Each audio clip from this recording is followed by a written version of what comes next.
In the fight against COVID-19, a top official at the Serum Institute of India said that India's first coronavirus vaccine, Covishield, will be commercialized in 73 days.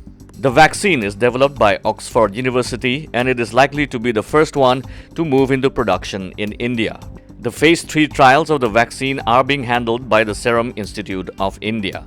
Quoting an official from the Serum Institute, it is reported that the government has given the biotechnology company a special manufacturing priority license and fast-tracked the trial protocol process to get the trials completed in 58 days.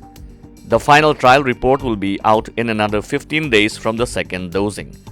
By that time, we are planning to commercialize Covishield, the report stated. It may be mentioned here that the Phase 3 trials of the vaccine began on Saturday at 20 centers in India, in Pune, Mumbai and in Ahmedabad. The vaccine will be administered to 1,600 people in this phase. The All Assam Students Union, which has been advocating jobs for locals, said its stand has been vindicated after the Madhya Pradesh government announced that government jobs would only be given to the children of the state. All Assam Students Union Chief Advisor Samujal Bhattacharya said that jobs for locals has been one of their key demands in view of unemployment in the state. Assam last year had around 17 lakh educated unemployed people. The effect of the COVID-19 pandemic on the economy is likely to add around 4 lakh more to the list. The move by the Madhya Pradesh government shows our demand is justified.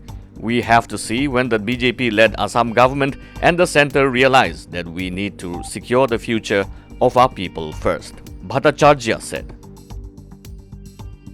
Manipur police have collected a fine of over 89.43 lakh in its continuing crackdown on violators of COVID-19 lockdown and curfew since March 24th last.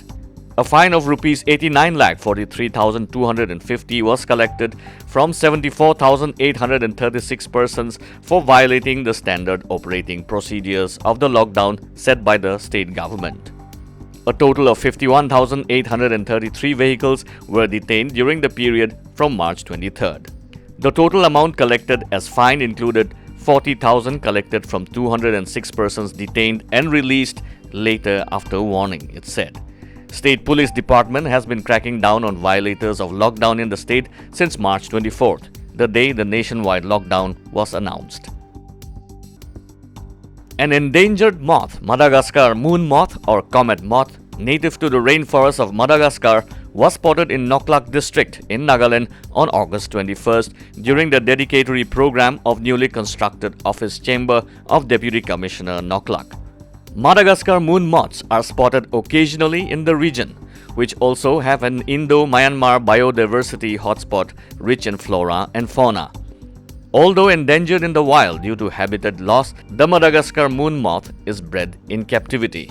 The male has a wingspan of 20 centimeters and a tail span of 15 centimeters, making it one of the world's largest silk moths. The female lays from 120 to 170 eggs and after hatching, the larvae feeds for approximately 2 months before pupating.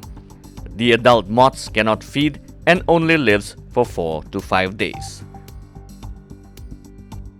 With positive cases rising all across the nation, the COVID-19 status of northeastern states are: Arunachal's tally stands at 3,223 positive, 990 active, 2,228 recovered and 5 deaths. Assam's tally has gone up to 89,469 positive, 21,590 active, 67,642 recovered and 234 deaths. Meghalaya's tally stands at 1,811 positive, 1,035 active, 769 recovered and 7 deaths. Manipur's tally stands at 5,132 positive, 1,655 active, 3,455 recovered and 22 deaths. Mizoram's tally stands at 918 positive, 459 active, 459 recovered. Nagaland's tally stands at 3,684 positive, 1,502 active, 2,166 recovered and 8 deaths. Tripura's tally stands at 8,717 positive,